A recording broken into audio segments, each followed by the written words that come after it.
भारत में corona virus के सक्रिय मामले बढ़कर हुए 7,987। 308 लोगों की हुई मौत। 856 लोगों को इलाज के बाद मिली छुट्टी। टेस्टिंग सुविधा बढ़ाने पर सरकार का विशेष ध्यान। कहा, घबराने की जरूरत नहीं, क्योंकि सरकार हालात को प्रभावी ढंग से काबू करने के लिए बना रही है कई योजनाएं।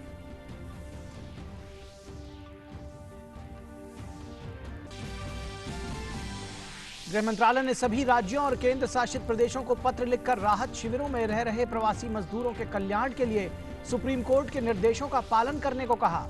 आवश्यक वस्तुओं की उपलब्धता के लिए कई मंत्रालयों को राज्य सरकारों के साथ समन्वय स्थापित करने का भी दिया निर्देश।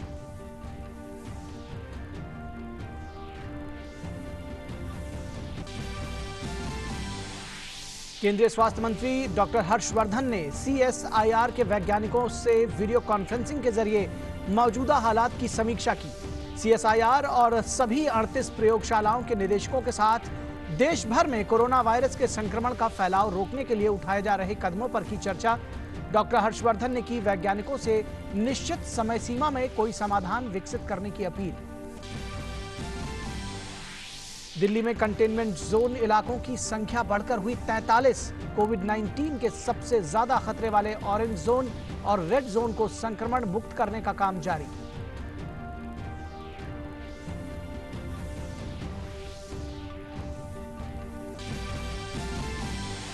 दुनिया भर में बढ़ रहे हैं कोविड-19 के मामले। 18,50,000 से ज्यादा संक्रमित लोग, 1,14,000 से ज्यादा लोगों की मौत।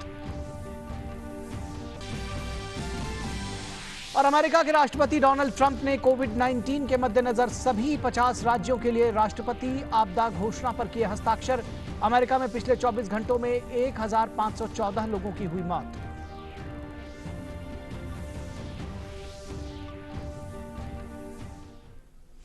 नमस्कार, डीडी न्यूज के इस बुलेटिन में आप सभी का स्वागत है। मैं हूं निखिल सिंह और आइए देखते हैं खबरों को अब विस्तार से। कोविड-19 से निपटने के लिए सरकार ने प्रयास और तेज कर दिए हैं।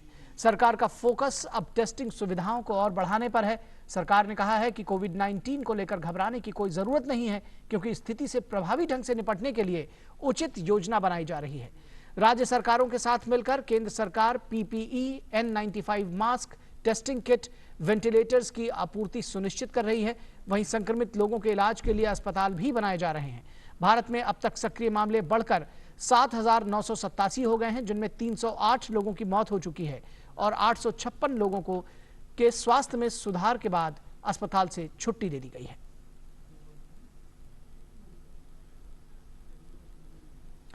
और देश भर में विभिन्न भागों में राहत केंद्रों और शिविरों में रह रहे प्रवासी मजदूरों के कल्याण में संबंधित सर्वोच्च न्यायालय के निर्देशों के मद्देनजर गृह मंत्रालय ने राज्यों और केंद्र शासित प्रदेशों को सर्वोच्च न्यायालय के निर्देशों का अनुपालन सुनिश्चित करने के लिए आवश्यक कार्रवाई करने और कोविड-19 से प्रभावी तरीके से लड़ने के लिए लॉकडाउन उपायों को क्रियान्वित करने के लिए पत्र लिखा है। सर्वोच्च न्यायालय ने निर्देश दिया है कि देश के विभिन्न भागों में राहत केंद्रों और शिविरों में प्रवासी मजदूरों के लिए भोजन, पीने के साफ पानी और स्वच्छता के लिए समुचित व्यवस्था के अतिरिक्त पर्याप्त चिकित्सीय सुविधाएं सुनिश्चित की जाए। इसके अतिरिक्त प्रशिक्षित परामर्शदाताओं और सभी पंथों से संबंधित सामुदायिक समूह के नेताओं को राहत केंद्रों या शिविरों का दौरा करना चाहिए और परेशान मजदूरों को समझाने की कोशिश करनी चाहिए। न्यायालय ने यह भी कहा कि पुलिस और प्रशासन द्वारा प्रवासी मजदूरों की चिंता और भय को समझा जाना चाहिए और उन्हें मानवीय तरीके से इन मजदूरों के साथ पेश आना चाहिए। इसके अतिरिक्त राज्य सरकारों और केंद्र शासित प्रदेशों को प्रवासी मजदूरों के कल्याण की गतिविधियों के लिए पर्यवेक्षण के लिए पुलिस के साथ साथ स्वयंसेवकों को भी जोड़ने का प्रयास करना चाहिए।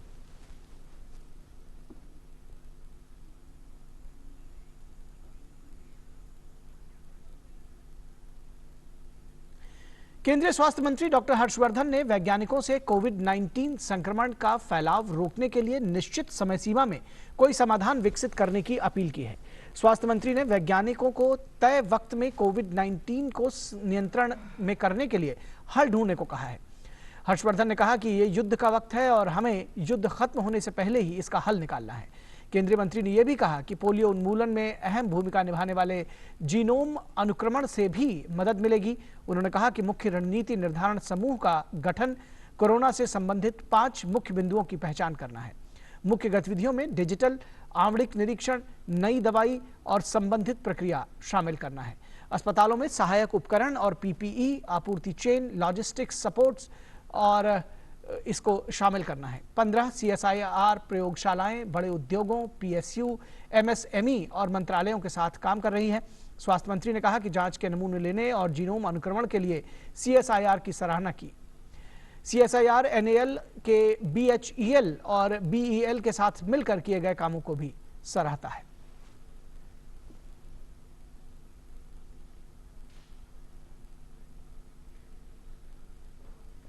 आज से सारे मंत्रालयों में कामकाज शुरू हो गया है। पहले यह काम वीडियो कॉन्फ्रेंसिंग के जरिए होता था।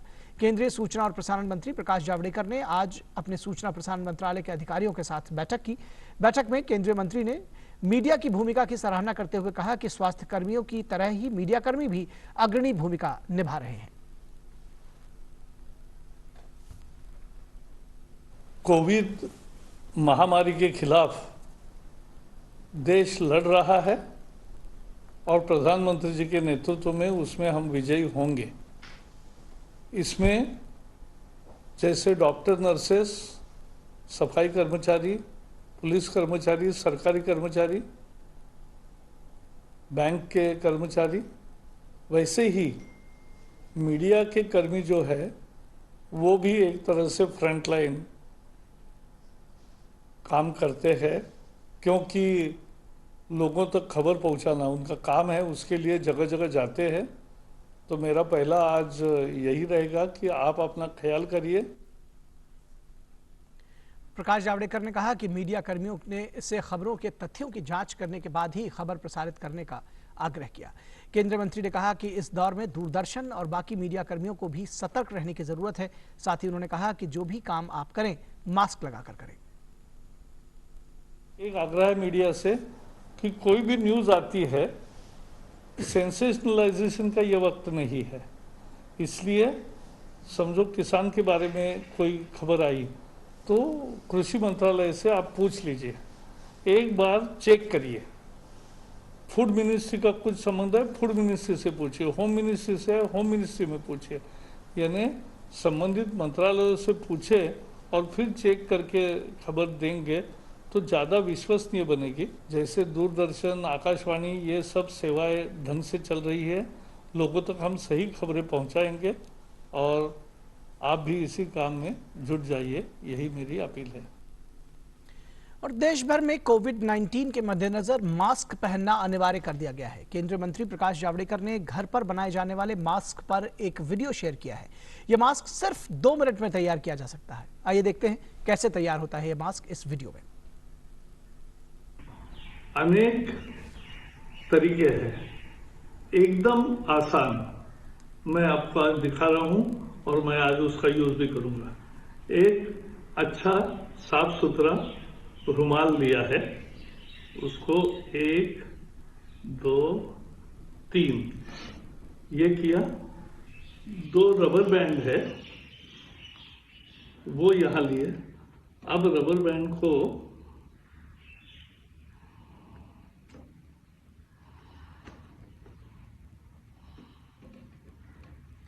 वहां डाला, दूसरे को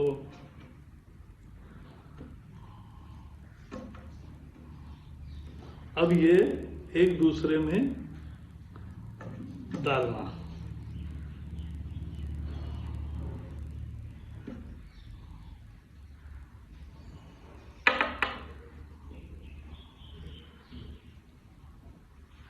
ये एक दूसरे में डालेंगे तो ये फिट हो जाएंगे। कोई सिलाई नहीं, कोई कुछ भी नहीं। दिन भर के लिए हमें जो चाहिए मास्क वो तैयार हो गए।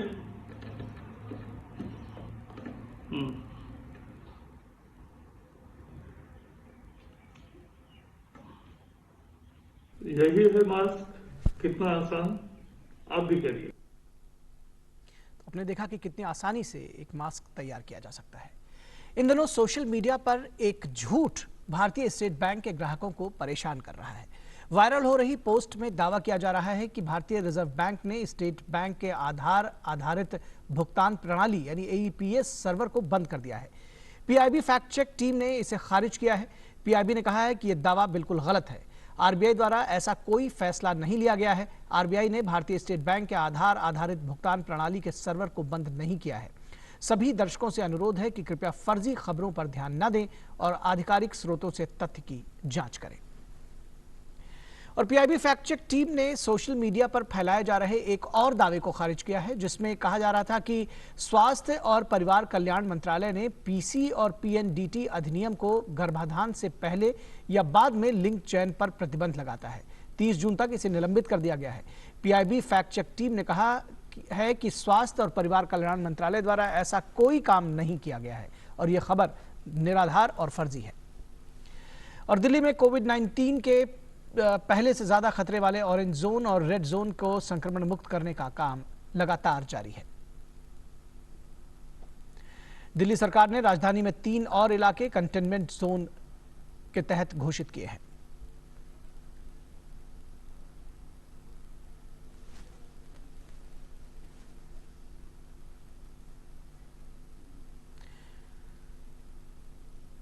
अब दिल्ली में कंटेनमेंट जोन इलाकों की संख्या बढ़कर 43 हो गई है। दक्षिण पूर्वी दिल्ली में सबसे ज्यादा 12 कंटेनमेंट जोन है, वहीं पूर्वी दिल्ली में कंटेनमेंट जोन की संख्या 9 है। इसके बाद शाहदरा में 5 और पश्चिमी दिल्ली में 4 कंटेनमेंट जोन हैं, जबकि दक्षिण पश्चिम और मध्य दिल्ली में 3-3 जोन हैं। नई दिल्ली और उत्तरी जिले में 2-2 जोन हैं। गौरतलब है कि स्वास्थ्य मंत्रालय के आंकड़ों के मुताबिक दिल्ली में कोरोना वायरस के अब तक 1154 मामले सामने आ चुके हैं। दिल्ली में कोरोना वायरस के कारण अब तक 24 लोगों की मौत हो चुकी है और 27 लोगों को इलाज के बाद अस्पताल से छुट्टी दी गई है।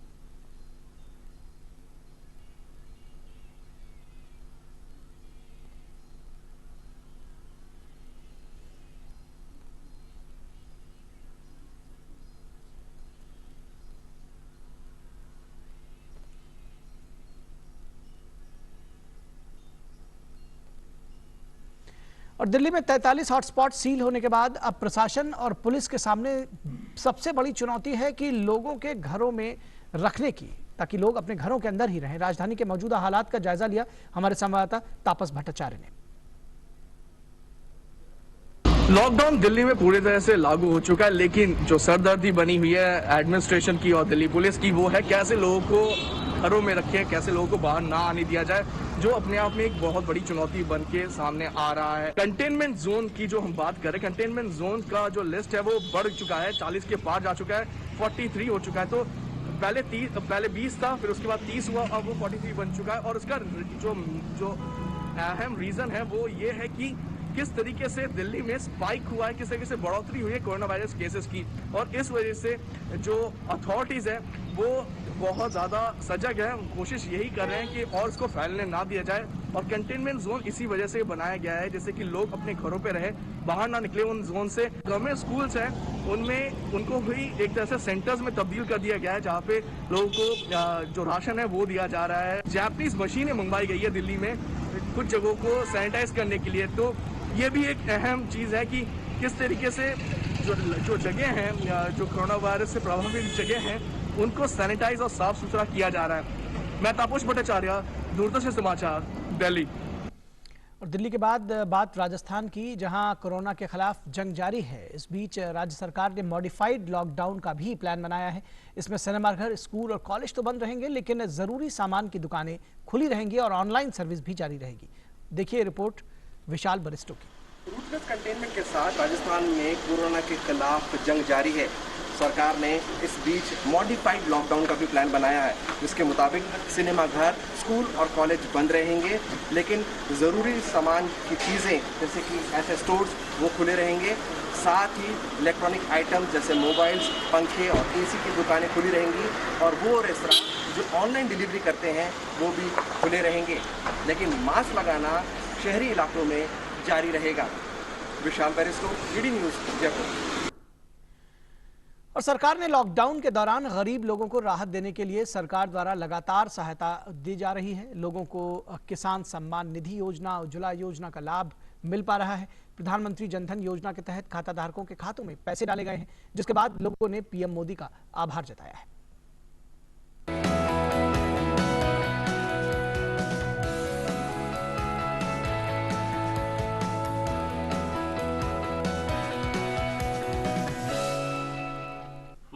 मेरा परिवार प्रधानमंत्री जी द्वारा चल रही सभी योजनाओं का लाभ उठा रहा है। मैं किसान सम्मान निधि योजना के तहत 2000 रुपए की और मेरी माँ उज्ज्वला योजना के तहत 793 रुपए, साथ ही विधवा पेंशन के रूप में 1500 रुपए, मेरी पत्नी को गरीब कल्याण योजना के तहत 500 रुपए और भारत सरकार द्वारा भेजी गई सहायता राशि घर बैठे बैंक के जरिए प्राप्त की गई है, जिसके लिए मैं भारत सरकार और साथ ही साथ बैंक वालों को धन्यवाद देता हूँ। हमारा नाम वर्षा है और हम घाटमपुर तहसील के रहने वाले हैं। और लॉकडाउन की वजह से, जो कोरोना महामारी की वजह से लॉकडाउन हुआ है, सब कुछ बंद है, हम लोगों को पैसे की दिक्कत थी।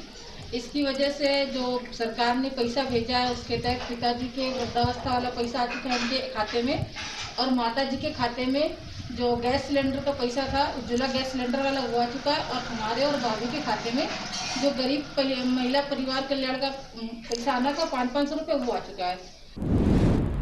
मैं और मेरा परिवार प्रधानमंत्री जी द्वारा चल रही सभी योजनाओं का लाभ उठा रहे हैं। मैं किसान सम्मान निधि योजना के तहत 2000 रुपये और मेरी माता जी उज्ज्वला योजना के तहत 766 रुपये तथा गरीब कल्याण योजना के तहत 500 रुपये की धनराशि और मेरी दादी माँ विधवा पेंशन योजना के तहत 1500 रुपये की धनराशि बैंक मित्र द्वारा मुझे घर पर बैठे प्राप्त हो चुकी है, जिसमें मैं भारत सरकार और बैंक मित्र को हृदय से धन्यवाद देता हूँ। मेरा नाम सुनीता देवी है। जनधन में 500 रुपया मिला है, उसको मैं साग सब्जी जो घर का खर्च था किए।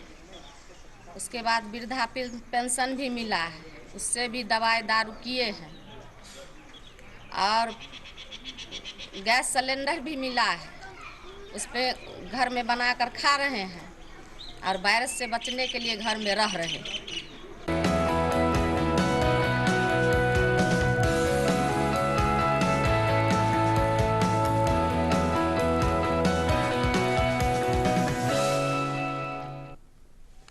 और कोविड-19 के मद्देनजर निकोबार में एक स्वयं सहायता समूह ने मास्क लगाकर लक्ष्मीनगर पंचायत के ग्रामीणों को मास्क बांटे। इस अवसर पर सोशल डिस्टेंसिंग का बेहतर ढंग से पालन करते हुए अधिकारियों की मौजूदगी में ग्रामीणों को मास्क बांटे गए। इसके साथ ही पीआरआई सदस्य और दूसरे अधिकारियों ने लोगों को कोविड-19 को लेकर जागरूक किया और उनकी समस्याएं भी सुनी।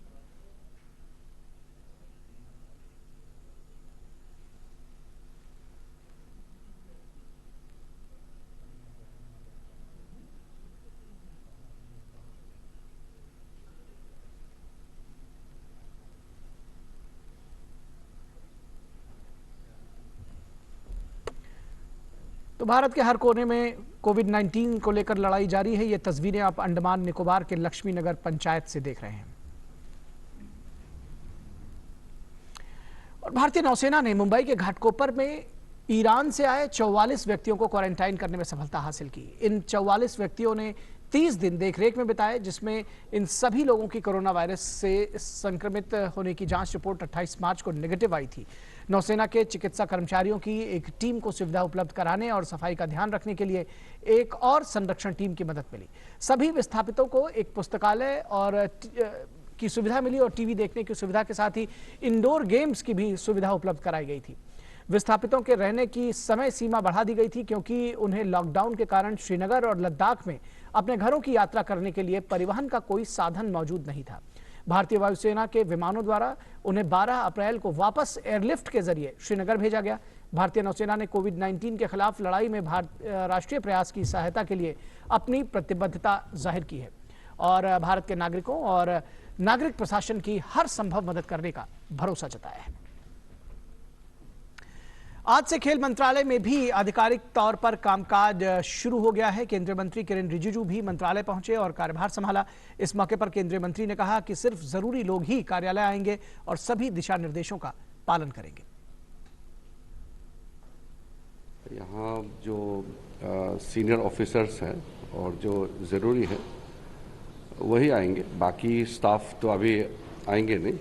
बहुत ही ज़रूरी वाला स्टाफ और सीनियर लेवल ऑफिसर्स उसके साथ में हम लोग ऑफिस को चला रहे हैं और 9:30 सुबह से हम लोग ऑफिस चलाने का जो पहले पुराना सिस्टम है वही करेंगे, लेकिन बहुत ही केयरफुल होगा। सब जो गाइडलाइंस है वो मेंटेन करते हुए। यहाँ जो सीनियर ऑफिसर्स हैं और जो ज़रूरी है वही आएंगे, बाकी स्टाफ तो अभी आएंगे नहीं।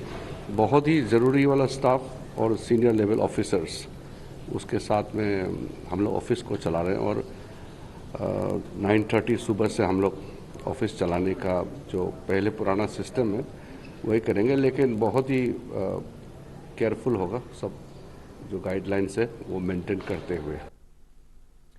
और विश्व में कोरोना वायरस से मरने वालों की संख्या 1,14,000 के पार हो गई है। दुनिया भर में 18,50,000 से ज्यादा लोग इस वायरस से संक्रमित हैं, जिसमें अकेले अमेरिका में ही 5,56,044 लोग कोरोना से संक्रमित हैं और 21,300 लोगों की इस वायरस से मौत हो गई है।